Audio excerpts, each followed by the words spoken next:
Hello everyone. आज हम जाएंगे ड्राइंग का एक इम्पोर्टेंट पार्ट पे जाएंगे जो है लेआउट्स ऑफ ड्राइंग शीट्स।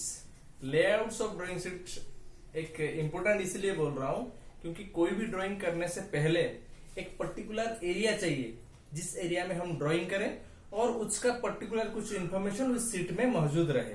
तो उसके लिए हम लेआउट्स करना जरूरी है। और लेआउट्स क्या होता है, कैसे होता है, ये पूरा प्रोसीजर ध्यान से थोड़ा देखिए।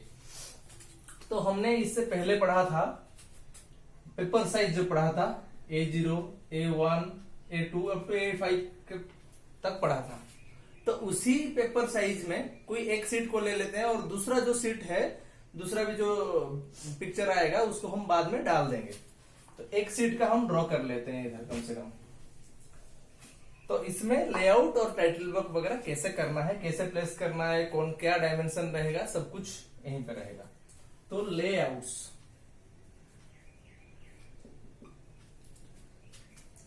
लेआउट्स क्या होता है? तो लेआउट्स होता है the particular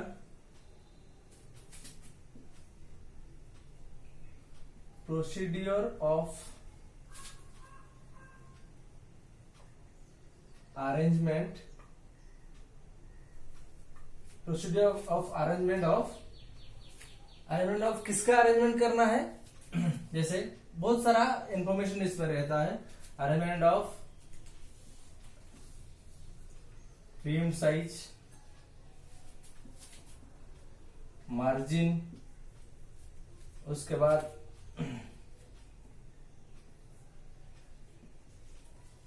borders, centre mark, folding mark,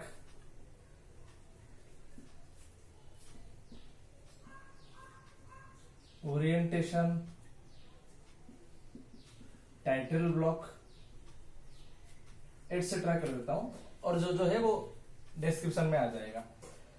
तो title block etcetera on A proper manner on a proper manner on a drawing sheet।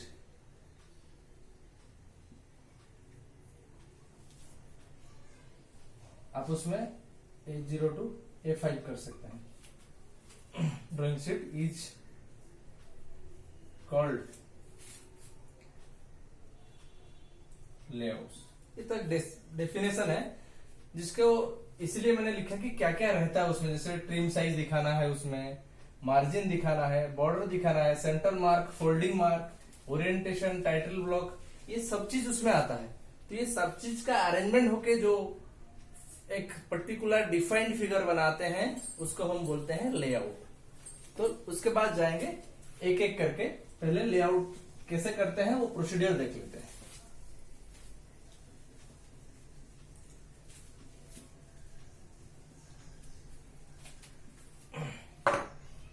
आपको पहले ही पढ़ाया था। तो एक अनट्रिम साइज है और एक ट्रिम्ड है, ठीक है। और पेपर का साइज पढ़ाया था A0 to A5। ये रेफरेंस के तौर आपने इधर रख दिया हमने, ठीक है। तो पहले क्या करते हैं, जो पेपर आता है, अभी तो हम यहां पेपर नहीं दिखा रहे हैं और कोशिश कर रहे हैं कि पूरा इंफॉर्मेशन इधर रहे। तो इसीलिए पहले जो साइज बना रहे हैं हम,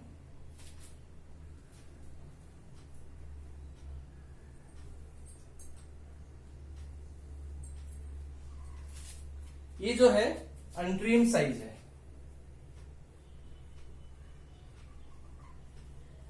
अनट्रिम साइज है और अनट्रिम पेपर बोल सकते हैं। जो पेपर आपके पास आता है, तो ये मान लीजिए मैं A2 का ड्रॉ कर रहा हूं, दूसरे का है जो सब हमने डाल देंगे इसमें कि क्या क्या कैसे होता है ड्रॉ। तो अनट्रिम साइज है पहले। तो अनट्रिम को जब हम ड्राइंग कुछ करते हैं तो ट्रिम साइज बनाना जरूरी होता है। जो पेपर कट होके आता है ये साइज का आता है। जैसे हम A0 का पढ़े थे 1230 और उसका ट्रिम साइज आ जाता है A0 का 1189 इंटू 849। तो इसी साइज के रेफरेंस में हम जाएंगे कि क्या क्या साइज हमें मेंशन करना है। तो उसके बाद इसको ट्रिम साइज बनाना है। ट्रिम साइज कैसे बनाएंगे मैं बता देता हूं। सेम रेक्टेंगल रहेगा लेकिन ट्रिम साइज कैसे होगा।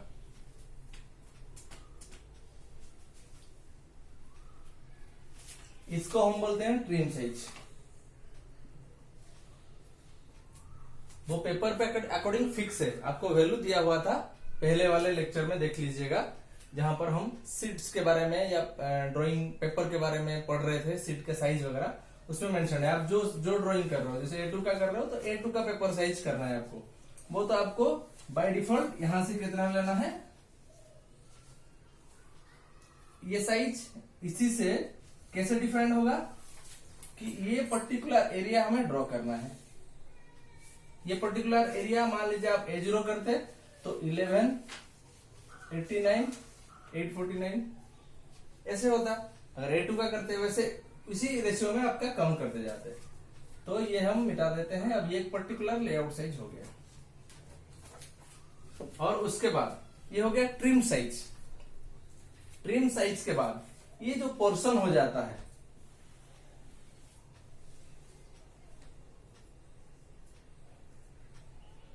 मार्जिन बोलते हैं इसको। ये जो पोर्शन हो जाता है ये मार्जिन एरिया है, ठीक है। तो ये जो मार्जिन एरिया है ये कैसे डिफाइंड होता है कि अनट्रिम साइज है, जो ट्रिम साइज निकाले, जैसे हम जैसे नोटबुक वगैरह लिखते हैं, साइड में मार्जिन छोड़ देते हैं, उस एरिया में कुछ काम नहीं करते, तो वो होता है मार्जिन। तो ये बाहर वाला एरिया जो हो गया बोले मार्जिन एरिया हो गया। उसके बाद ट्रिम साइज आ गया, ठीक है। ट्रिम साइज के बाद जाएंगे हम। ट्रिम साइज के बाद हम जो ड्राइंग का एरिया के लिए जो डिफाइन करते हैं वो होता है बॉर्डर। तो बॉर्डर कैसे होता है आपको बता देता हूं।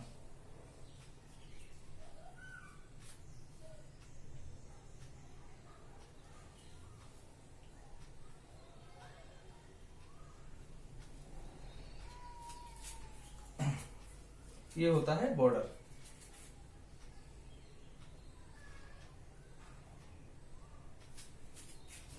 बॉर्डर ट्रिम साइज से 5 mm डिस्टेंस पे होता है। ये 5 mm है।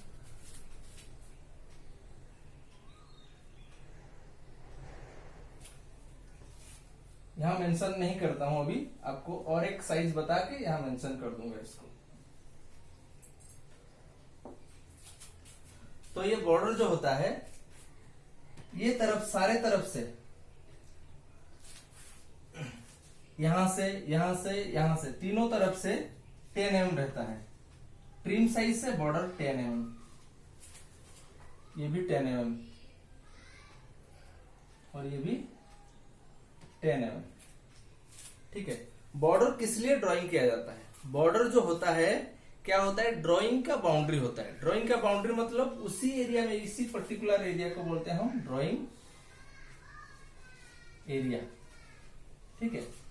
ड्राइंग एरिया इसको बोलते हैं। तो इसके बाद और कुछ स्पेशल उसमें डाला जाता है, जैसे कि ड्राइंग को आइडेंटिफिकेशन करने के लिए। इस बॉर्डर में एक चीज एक्सेप्शन है। देखो तीन साइड से मैंने 10 mm दे दिया, जो भी इधर डायमेंशन देगा ऑल इन mm। तो ट्रिम साइज से बॉर्डर का मैंने डायमेंशन दे दिया, लेकिन इसी साइड का कल ही बाकी रखा है। ये साइड को क्या बोलते हैं, ये हो जाता है आपका फाइलिंग और बाइंडिंग एरिया।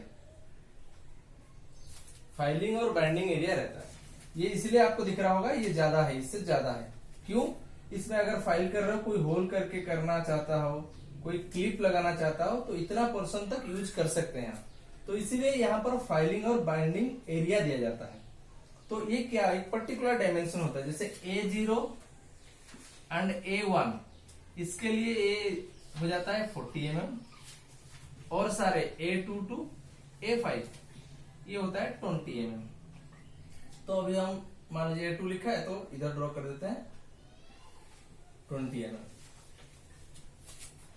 समझ गए अभी कि फाइलिंग और बाइंडिंग एरिया के लिए ये जगह थोड़ा ब्रॉड रखा जाता है। जहां पर आप फाइलिंग करेंगे तो यहां से ड्राइंग रीड करना, अगर ये नहीं देते हम तो फाइलिंग इधर तक आ जाता, तो हो सकता है कि यहाँ का जो ड्राइंग एरिया हो वो थोड़ा लॉस हो जाए, तो इसीलिए हम फाइलिंग और बाइंडिंग एरिया को डिफाइन करके रखते हैं। इसके बाद एक ग्रिड और जोनल सिस्टम बनाया जाता है। जो ड्राइंग क्या काम में आता है बता दूंगा एक एक करके, पहले तो नाम आइडेंटिफिकेशन करते हैं। यहाँ एक ग्रिड और जोनल सिस्टम बनाया जाता है।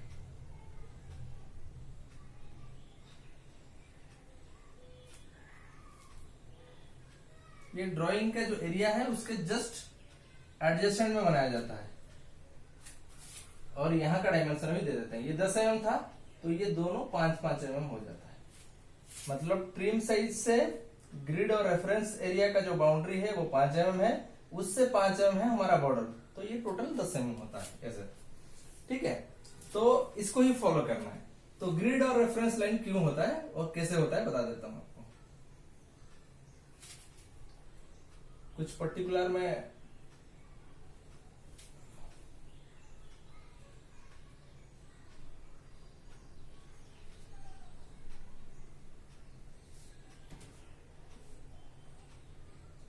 वन टू थ्री फोर 6 7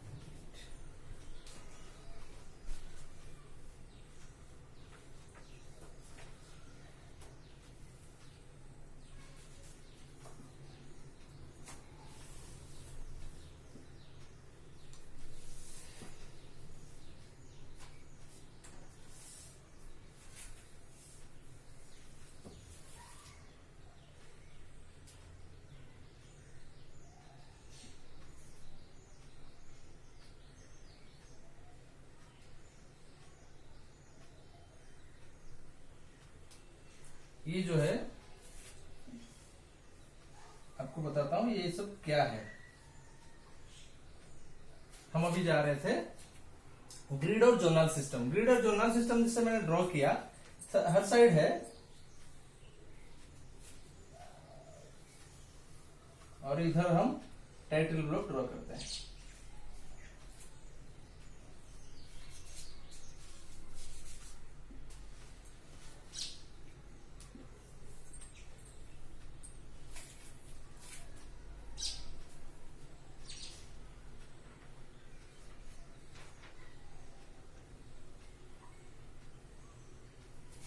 ठीक है, तो ये ग्रिड और जोनल सिस्टम क्यों ड्रॉ करते हैं और कैसे ड्रॉ करते हैं।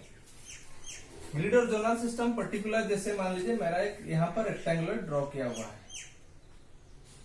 ठीक है, तो स्क्वायर है, रेक्टेंगुलर कुछ भी ड्रॉ करते हैं, तो ये पर्टिकुलर व्यू में मुझे कुछ ऐड करना है, जैसे उसका लेंथ इंक्रीज करना है, क्योंकि मैंने मॉडल में उसको इंक्रीज कर दिया है मान लीजिए।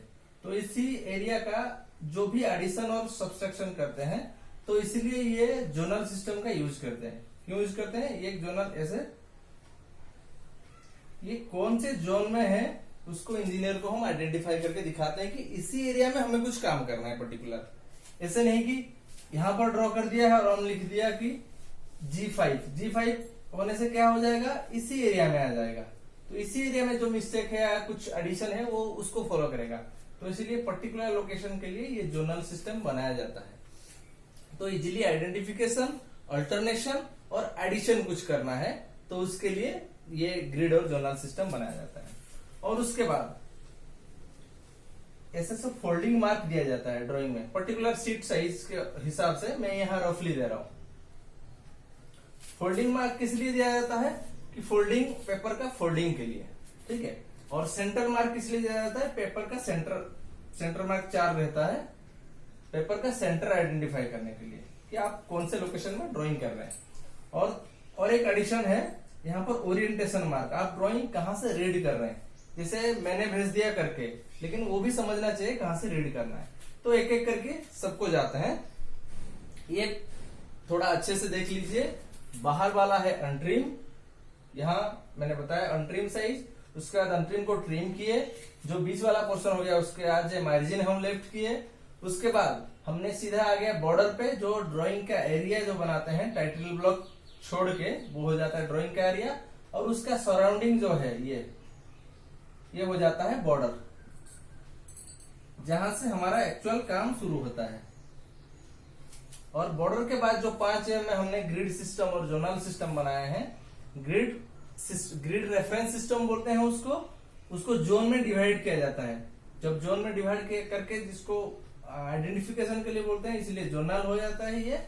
और ये टोटल सिस्टम को बोलते हैं ग्रिड रेफरेंस सिस्टम, ग्रिड करते हैं उसको। और उसके बाद सेंटर, फोल्डिंग और रेफरेंस ओरिएंटेशन मार्क हम डालते हैं ड्राइंग पे, और ये हो जाता है हमारा टाइटल ब्लॉक। टाइटल ब्लॉक को भी एक सेशन जाएंगे पूरा, जिसमें कुछ कुछ इन्फॉर्मेशन है, क्या क्या डालना है, क्या क्या रहना जरूरी है, वो सब भी पढ़ेंगे।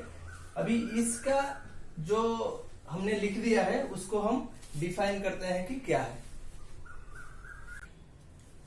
अभी उसका डिस्क्रिप्शन में जाते हैं, जो जो हमने मेंशन किया है उसको एक्चुअल पर्टिकुलर क्या क्या कैसे डिफाइन करना है और कौन सा एरिया है पर्टिकुलर, मैंने तो दिखा दिया ड्राइंग पे। कुछ लैंग्वेज में मेंशन करते हैं। इससे फर्स्ट आ जाता है आपका अनट्रिम्ड, अनट्रिम साइज बोल देते हैं। अनट्रिम साइज आपको पहले भी बताया था, आप अगर पहले के वीडियो में जाना चाहते हैं तो इसका रेफरेंस वीडियो आई बटन दबा के आप पा सकते हैं, तो इसके साथ लिंक हो पेपर साइज वगैरह। तो अनट्रिम साइज क्या होता है? The size of paper from farm और प्लांट, मैन्युफैक्चर जो करता है वो होता है अनट्रिम साइज। उसके बाद ट्रिम साइज में आ जाता है। ट्रिम साइज क्या हो जाता है? The particular size of paper which is used in a drawing। आपको कौन सी साइज का ड्राइंग बनाना है, A2 में बनाना है, A3 बनाना है, ये हो जाता है आपका A0 to A5। ये हो जाता है ट्रिम साइज। ठीक है, ट्रिम साइज के बाद एक अनट्रिम और ट्रिम के बीच में जो एरिया है, जो ये एरिया है आपको बताया था, ये एरिया जो हैच करके आपको दिखा रहा हूं, ये टोटल अराउंड दी पेपर है, तो इसको बोलते हैं मार्जिन। मार्जिन किसके? Untrimmed and trim. तो क्या लिख देंगे हम सिंपली? द स्पेस और gap between untrimmed and trim size. आपको समझने के लिए इजी हो जाएगा। अनट्रिम साइज और ट्रिम साइज के बीच में जो एरिया रहता है वो उसको मार्जिन कहते हैं। ठीक है, उसके बाद जाएंगे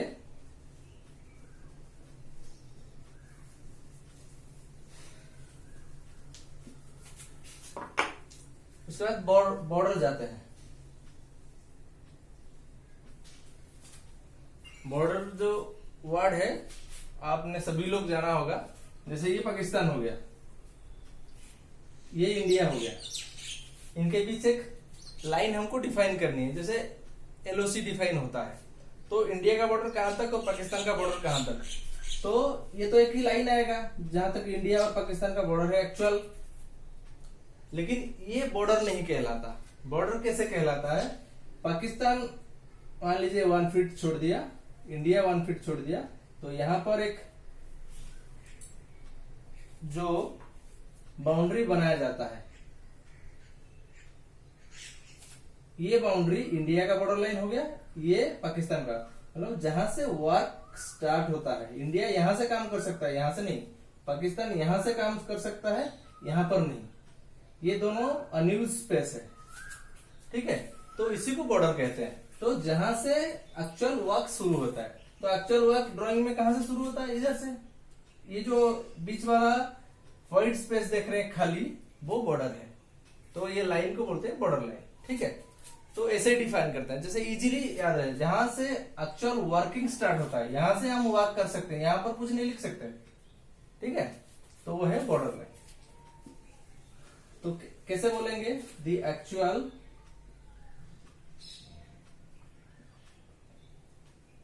drawing area surrounding line is called border. ठीक है, सिंपली लिखेंगे, जो हमने ड्रॉ किया है वही लिखेंगे, कोई किताब के स्टेटमेंट में नहीं जाना है।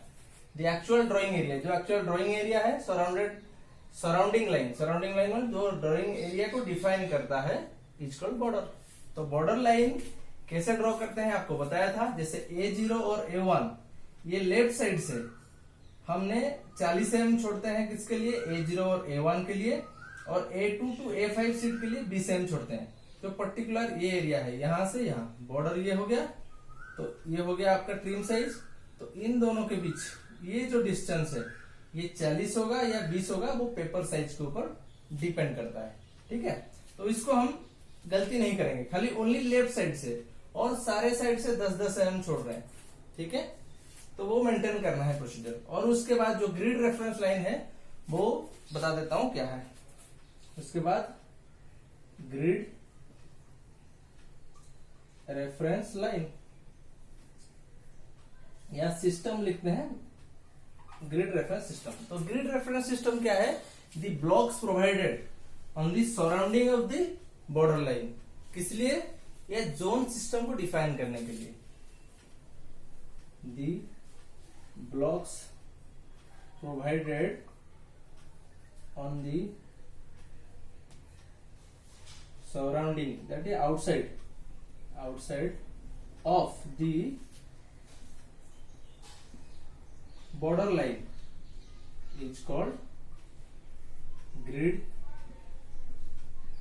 reference line बोलते हैं इसको। यही जो रेफरेंस लाइन जहां पर प्रोवाइड करते हैं किसको, ग्रिड सिस्टम को, and the system of showing zone inside the drawing is called grid reference system। ठीक है, पहले क्या समझते हैं कि ग्रिड रेफरेंस लाइन किसको बोलते हैं, the line surrounded outside the border line. जो ये लाइन जो सराउंड किया है ना, ये आउटसाइड द बॉर्डर लाइन है। क्या डिफाइन करने के लिए, grid reference system zone system को दिखाता है। वो जोन कैसे दिखाता है, ऐसे छोटे छोटे जोन दिखाता है, और उसको टोटल को बोलते हैं ग्रिड रेफरेंस सिस्टम। ठीक है, तो ग्रिड रेफरेंस सिस्टम किस लिए दिखाया जाता है आपको पहले ही बता चुका हूं। वे पर्टिकुलर एरिया में कुछ अगर डायमेंशन वाइज कुछ चेंज करना है, कुछ अल्टरनेशन करना है, कुछ एडिशन करना है, जैसे ब्लॉक है उसमें एक होल डालना है, ये एडिशन हो गया। या कुछ ये 6 mm था, इसको 8 mm करना है। तो ये सब जो चेंजेस होगा एक पर्टिकुलर एरिया में आप अगर करना चाहते हो तो उसके लिए आपको मेंशन करना पड़ेगा। कैसे, जैसे यहां पर स्ट्रेट लाइन खींच लिए, मान ले यहां पर ड्राइंग है, तो इसको कैसे डिफाइन करेंगे। तो इस ड्राइंग को सराउंडिंग को ऊपर से कौन किया है, देखिए यहां पर 2 फीचर है, इसने ड्रॉ कर दिया मैंने, बताता हूं। जो ग्रिड रेफरेंस सिस्टम का है, यहां पर अल्फाबेट्स दिए जाते हैं, कहां पर, लेफ्ट और राइट में। यहां पर भी सेम, जो अल्फाबेट यहां और सेम डिवीजन इधर भी होना है, HGF, और ये तो टाइटल ब्लॉक के अंदर आ जाता है, तो यहां पर ड्राइंग, इस एरिया में ड्राइंग नहीं होता, तो इसलिए जो भी होगा इसके ऊपर होगा। लेकिन यहां हो सकता है, यहां होगा तो ये जोन में आ जाएगा। कैसा आ जाएगा जोन, देखिए मल्टीपुल जोन में आएगा, तो फिर मल्टीपुल नहीं, इसका आधा इसका आधा। तो रेफरेंस कैसे देंगे हम, जैसे ए बी को कवर कर रहा है तो A8 B7, तो दोनों जोन में पर्टिकुलर। लेकिन अगर पर्टिकुलर मेंशन्ड है कहीं पर्टिकुलर जोन में, तो हम क्या करेंगे, F6 लिख देंगे इसको। तो वो इंजीनियर जो पढ़ेगा इस ड्राइंग को समझ जाएगा कि F और 6 जोन में ये मिस्टेक हुआ है और एडिशन करना है और कुछ अल्टरनेशन करना है। तो ये जोन फाइंड आउट के लिए ग्रिड रेफरेंस सिस्टम दिया जाता है। ठीक है, और उसके बाद हम जाएंगे, बहुत सारे मार्क मैंने बताया था, तो मार्क में क्या आता है, पहले सेंटर मार्क। सेंटर मार्क क्या होता है, ड्राइंग को सेंट्रली आपको शो करता है कि ड्राइंग का सेंटर कहां है। तो centre mark it shows centre of the drawing sheet, ठीक है। और उसके बाद आता है फोल्डिंग मार्क। फोल्डिंग मार्क कैसे पेपर फोल्ड किया जाता है वो एक सेशन में आपको पर्टिकुलरली बताऊंगा, क्योंकि वो एक आर्ट है, अलग से वो आपको बताऊंगा। लेकिन फोल्डिंग मार्क क्या होता है वहीं से आपको, from which drawing sheet should be fold, जहां से ड्राइंग शीट फोल्ड होता है। जैसे यहाँ एक एक मार्क दिया है हमने, सारे शीट साइज के लिए फोल्डिंग मार्क अलग अलग है। यहाँ पर जो दिया है फोल्डिंग उसी सीक्वेंस में होना है। कैसे सीक्वेंस में होना है फोल्डिंग सेशन बता दूंगा आपको प्रैक्टिकली कि फोल्ड कैसे करना है। फोल्डिंग मार्क हो गया। उसके बाद ओरिएंटेशन, ये जरूरी है। ओरिएंटेशन मार्क एक्चुअल में क्या होता है, मैं कुछ ड्राइंग जनरेट किया और एक फॉर्म को सबमिट किया, वहां पर एक दूसरा इंजीनियर पढ़ रहा है, तो मैंने ड्राइंग को ऐसे बनाया, जैसे यहाँ पे खड़े होके ऐसे बनाया ड्राइंग।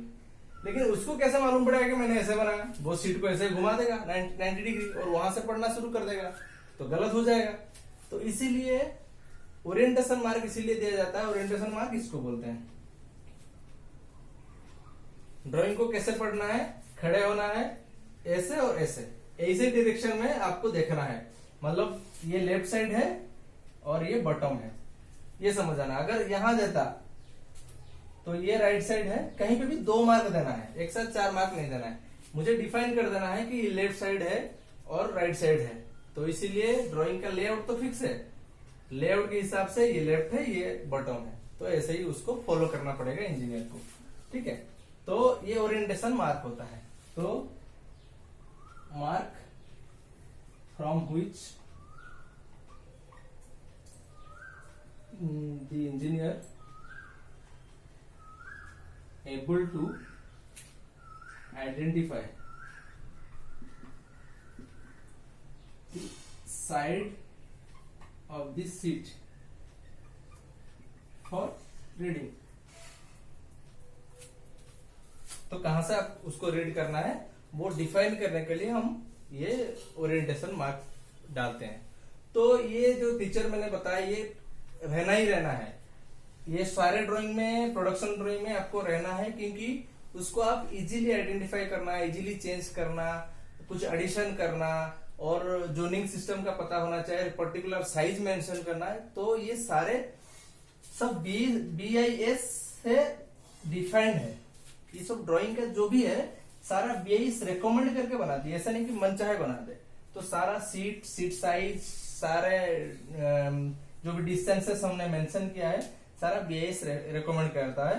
एक्चुअली एक ड्राइंग का जो स्टैंडर्ड प्रोसीजर हम फॉलो करते हैं, BIS का स्पेशल किताब है SP46, BIS SP46। इसमें हम ब्रॉडली जाएंगे एक दो क्लास के बाद, उसको भी मैं बता दूंगा आपको कि BIS SP46 क्या क्या कंटेंट करता है और क्या है वो एग्जैक्टली, और हमें क्यों फॉलो करना है उसको, ठीक है, वो बता दूंगा। लेकिन इसके अकॉर्डिंग हम सब कुछ कर रहे हैं।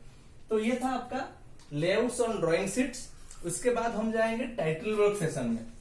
टाइटल ब्लॉक यहाँ जरूरी है, खाली यहाँ पर इंट्रोडक्शन बताता हूँ और सेशन में फाइनली जाएंगे।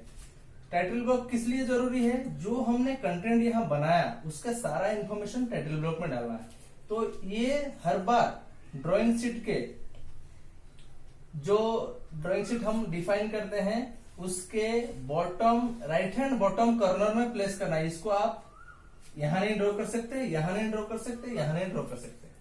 ये डिफाइंड है ये स्पेस कि title block should be placed on bottom right corner of the drawing sheet. तो टाइटल ब्लॉक यहीं रहना है आपको। टाइटल ब्लॉक पे क्या क्या इंफॉर्मेशन रहना है और क्या डायमेंशन रहेगा अकॉर्डिंग टू BIS, वो इसके नेक्स्ट क्लास में हम देखेंगे। और अभी ये लेआउट ऑफ ड्राइंग शीट को आप पूरा अच्छे से नोट डाउन कर लीजिए। ये मैंने A2 का बताया जैसे जनरली, और जो सीट है उसका भी एक एक फिगर हम इसके बाद ड्राइंग में डाल देंगे। Thank you. अगर ये वीडियो आपको अच्छी लगी है तो इसको लाइक करिए, सब्सक्राइब करिए और उसके शेयर करिए ताकि ज्यादा से ज्यादा लोगों को ये मिल सके। और कुछ इसके ओरिएंटेड क्वेश्चन है, आपके मन में डाउट है और कुछ पार्ट छूट गया है मान लीजिए, तो आप कमेंट बॉक्स पे बता सकते हैं। और एडिशनली किसी को कुछ चाहिए तो वही कमेंट बॉक्स पे डाल सकते हैं, हम कोशिश करेंगे वो सबको सॉल्व करके आपको रिजल्ट देने की। Thank you.